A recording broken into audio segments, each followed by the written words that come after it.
Kenapa teriak sih? Devan sedikit kesal mendengar teriakan Kiran yang begitu keras sampai ia sendiri kaget. Karena kamu tiba-tiba tarik tante masuk. Coba kamu bilang dulu sama tante. Kiran memang refleks berteriak karena kaget dirinya tiba-tiba ditarik masuk oleh Devan tanpa bicara apapun. Aku nggak suka buang-buang waktu. Lagian, aku nggak telanjang. Aku masih pakai handuk begini.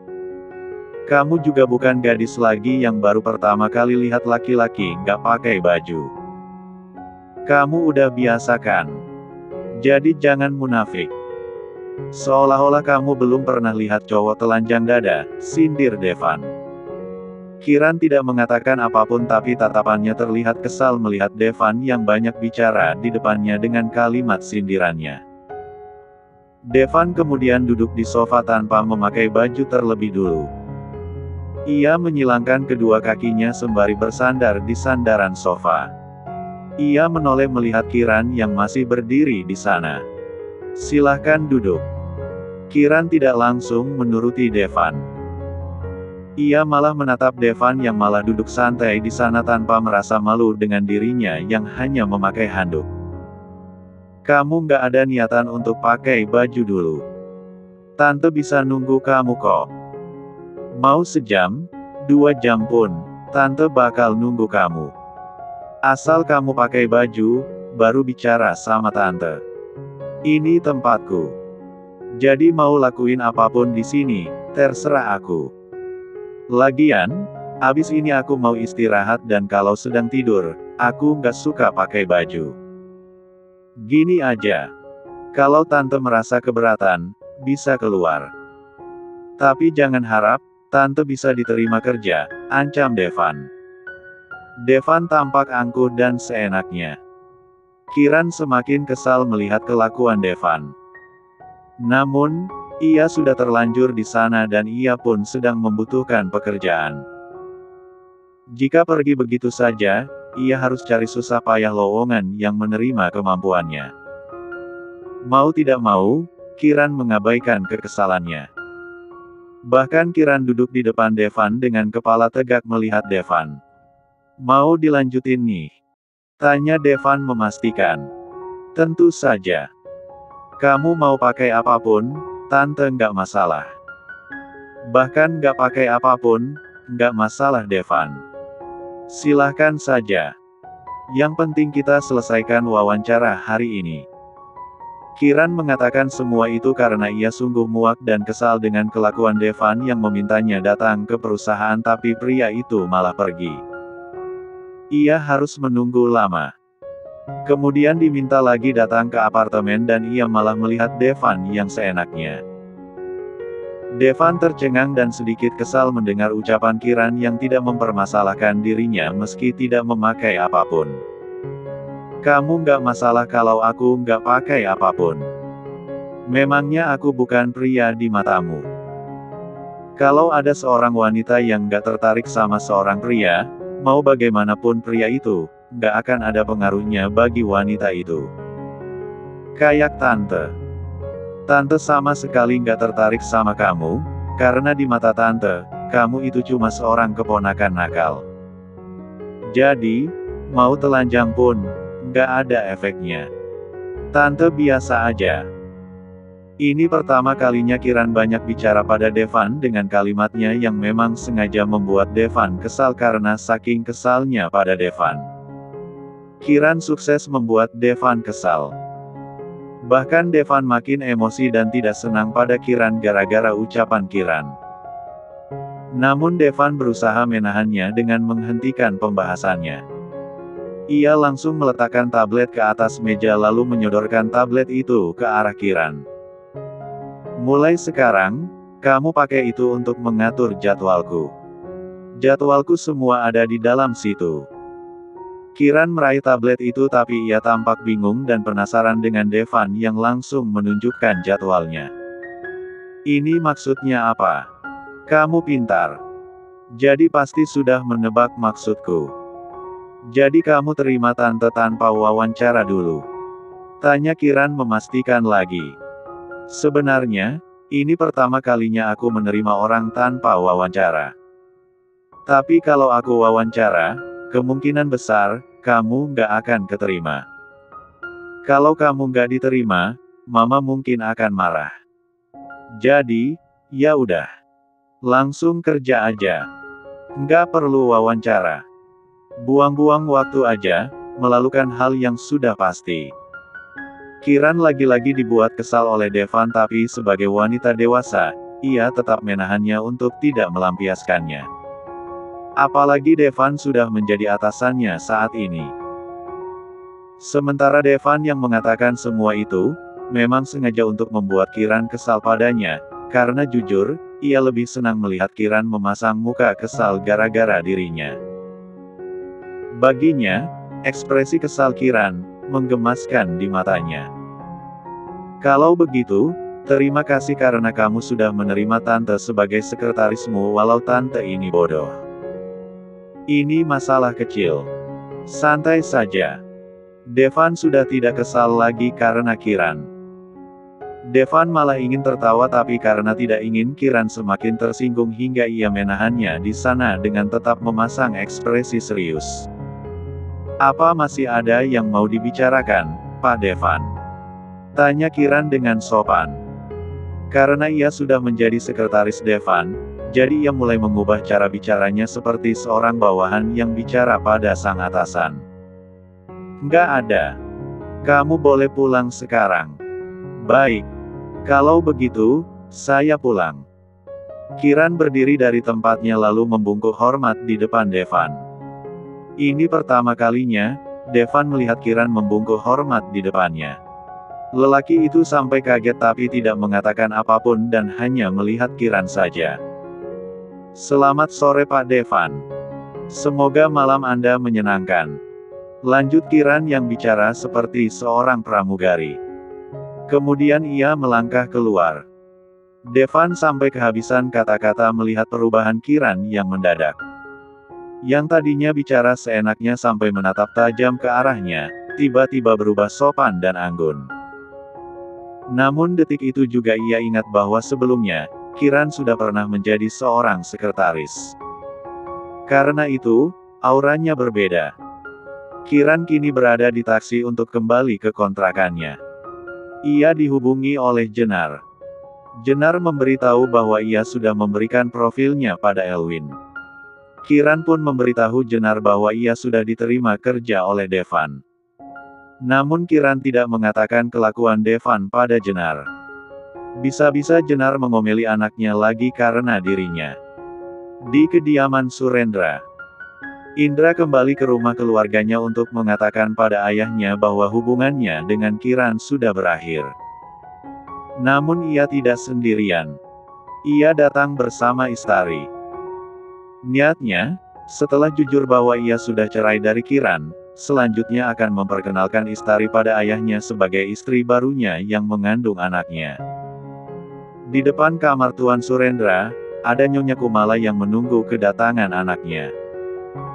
Terlihat Indra melangkah menghampirinya bersama Istari. Ayah sudah sehat kan, Bu? Tanya Indra memastikan kondisi ayahnya. Sudah sehat seperti sebelumnya. Jadi ini kesempatan kamu untuk jujur pada ayahmu, Indra.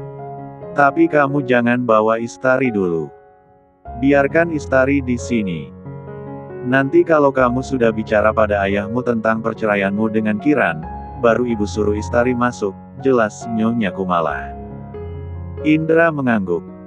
Lalu ia menoleh ke Istari tapi ia tidak mengatakan apapun pada Istari. Istari yang ada di sana, memegang tangan Indra. Semangat ya Mas. Ayah cuma punya kamu. Jadi ayah pasti tidak akan marah sama kita. Indra mengangguk lagi kemudian ia menarik nafasnya dalam-dalam dan membuangnya pelan-pelan. Setelah itu, ia membuka pintu kamar ayahnya. Ia melihat Tuan Surendra sedang duduk santai di sofa tunggal sembari membaca buku. Dengan langkah cepat, ia mendatangi ayahnya. Selamat sore ayah. Sapa Indra dengan sopan. Tuan Surendra tahu bahwa jika Indra datang maka pasti ada sesuatu yang diinginkan anaknya. Karena itu, ia menutup bukunya lalu menoleh melihat anaknya dengan serius. Ada apa? Saya mau mengatakan sesuatu yang sangat penting. Katakan saja Indra. Tidak perlu basa-basi. Ayah tidak suka, tegas Tuan Surendra. Indra sangat takut pada ayahnya hingga ia tidak berani menegakkan kepalanya dan hanya bisa menundukkan sedikit kepalanya di sana, tapi sesekali ia tetap melihat ayahnya. Begini ayah. Aku dan Kiran sudah bercerai. Cerai. Tuan Surendra terkejut. Iya. Kami cerai baik-baik karena merasa tidak cocok lagi. Kiran juga tidak mau menuruti semua perkataanku. Kami selalu bertengkar karena hal itu. Jadi, kami memutuskan untuk cerai. Sangat disayangkan karena selama ini Kiran selalu baik sama ayah, tapi kalau memang sudah tidak bisa sama-sama, tidak usah dipaksakan. Ayah pun tidak mempermasalahkannya. Yang penting kalian sudah memutuskannya secara baik-baik tanpa ada penyesalan. Kamu bisa cari lagi wanita baik-baik yang mau mendengarkanmu. Tuan Surendra sama sekali tak marah mendengarnya. Sebab, ia juga tidak bisa memaksa jika memang sudah tidak bisa bersama. Indra senang melihat ayahnya tidak marah. Bahkan ayahnya mendukungnya. Indra sampai tersenyum senang mendengar ucapan ayahnya. Aku sudah menemukan wanita baik-baik yang ayah maksud. Dia menuruti semua perkataanku. Orangnya lembut dan tidak keras kepala seperti Kiran. Dia sangat baik ayah. Secepat itu. Kening Tuan Surendra mengerut. Aku sudah lama mengenalnya ayah.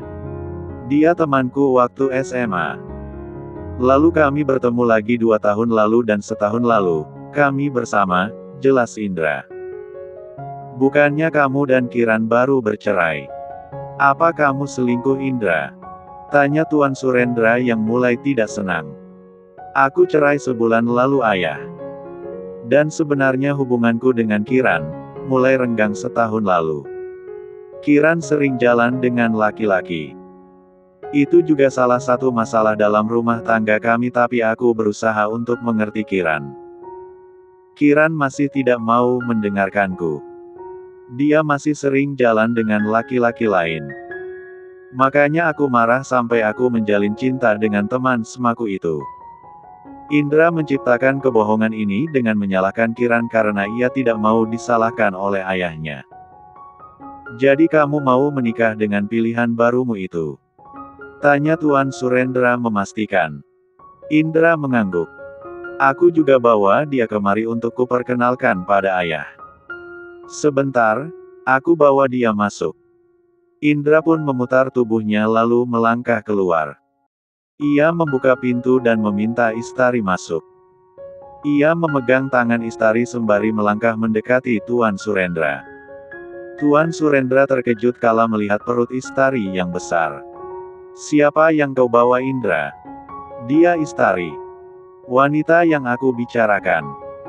Aku sudah menikahinya karena dia sudah mengandung anakku, cucu ayah dan juga pewaris keluarga ini. Tuan Surendra berdiri dari tempatnya sembari menatap Indra dengan tatapan marah. Kau baru saja cerai dengan Kiran dan tiba-tiba kamu bawa wanita hamil ke rumah ini. Apa kau sadar kalau ini akan mempermalukan keluarga kita, Indra? Aku bawa dia kemari karena dia mengandung anakku, cucu ayah. Kamu pikir, ayah senang kalau perempuan ini mengandung anakmu? Indra, ini adalah aib untuk keluarga kita. Semua orang yang sebelumnya menghormati keluarga kita akan menghina keluarga ini karena kelakuanmu. Apa kau tidak memikirkan itu semua? Teriak Tuan Surendra begitu marah melihat Indra. Istari yang ada di sana hanya bisa menundukkan wajahnya karena takut memandang langsung Tuan Surendra yang sedang marah. Orang-orang tidak akan tahu ayah. Kau pikir, orang-orang di luar sana, sama bodohnya dengan dirimu. Mereka akan berpikir bahwa kaulah yang sudah mengkhianati Kiran. Bukan Kiran yang tidak baik untukmu.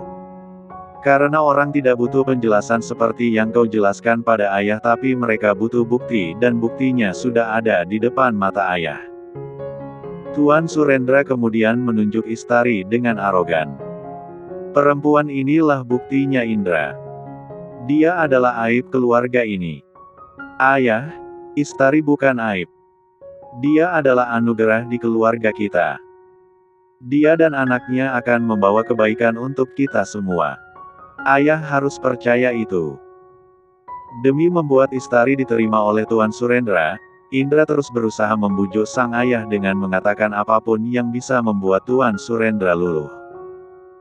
Ayah tidak bisa membiarkan Istari masuk ke dalam keluarga kita, karena kehadirannya cuma buat keluarga ini dapat hinaan.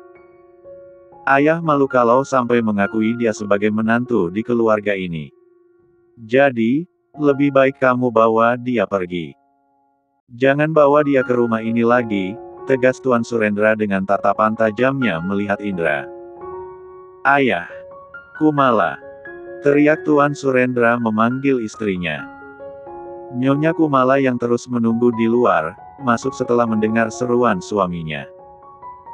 Ia melangkah cepat menghampiri Tuan Surendra dengan raut wajahnya yang khawatir melihat anak dan menantunya menundukkan kepala. Terlebih ia melihat suaminya marah. Ada apa Mas Surendra? Tanya Nyonya Kumala. Kamu pasti sudah tahu tentang pernikahan kedua anakmu ini, tapi kamu tidak cerita padaku lebih dulu. Mas Surendra. Mereka hanya buat malu keluarga ini. Jadi bawa mereka pergi dari sini. Jangan biarkan mereka datang lagi untuk memohon padaku. Aku tidak suka pada anak yang hanya bisa membuat orang tuanya malu. Alih-alih membuat keluarga ini bangga, dia malah mau menjatuhkannya. Harusnya sebagai ibu, kau menasehati anakmu karena sepertinya, pikirannya masih labil. Nyonya Kumala tidak bisa melawan suaminya. Jika melawan maka Tuan Surendra akan semakin marah lalu menyalahkannya terus-menerus karena dianggap gagal menjadi seorang ibu. Indra, Istari, keluarlah. Titah Nyonya Kumala. Indra sudah kehabisan cara untuk membuat ayahnya menerima Istari. Semakin membujuk, ayahnya malah semakin marah padanya. Dengan terpaksa, ia mendengarkan ibunya.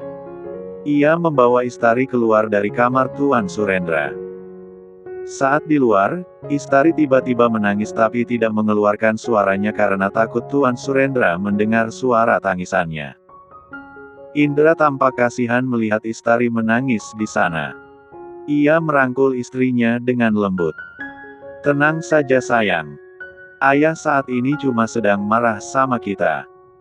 Ayah gak benci sama kamu dan anak kita. Jadi ayah pasti menerimamu sebagai menantunya. Aku cuma tinggal bujuk ayah lagi supaya biarkan kamu tinggal di rumah ini. Untuk sementara, kamu tinggal di apartemen kita dulu. Cuma aku. Tanya Istari memastikan karena sebelum datang, Indra sudah mengatakan padanya bahwa ia akan pindah lagi ke rumah keluarganya untuk mendapat perhatian dan dukungan dari ayahnya.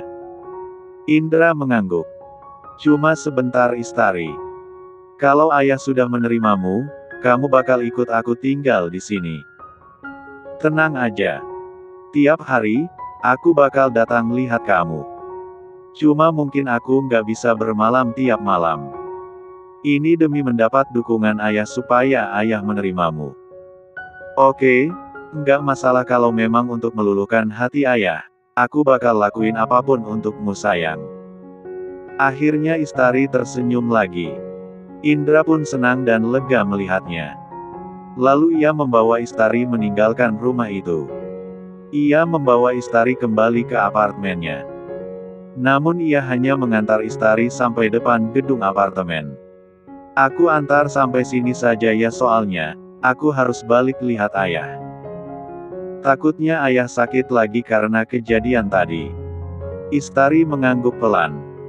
Indra kemudian mencium kening Istari lalu meninggalkan Istari yang berdiri sembari melambai.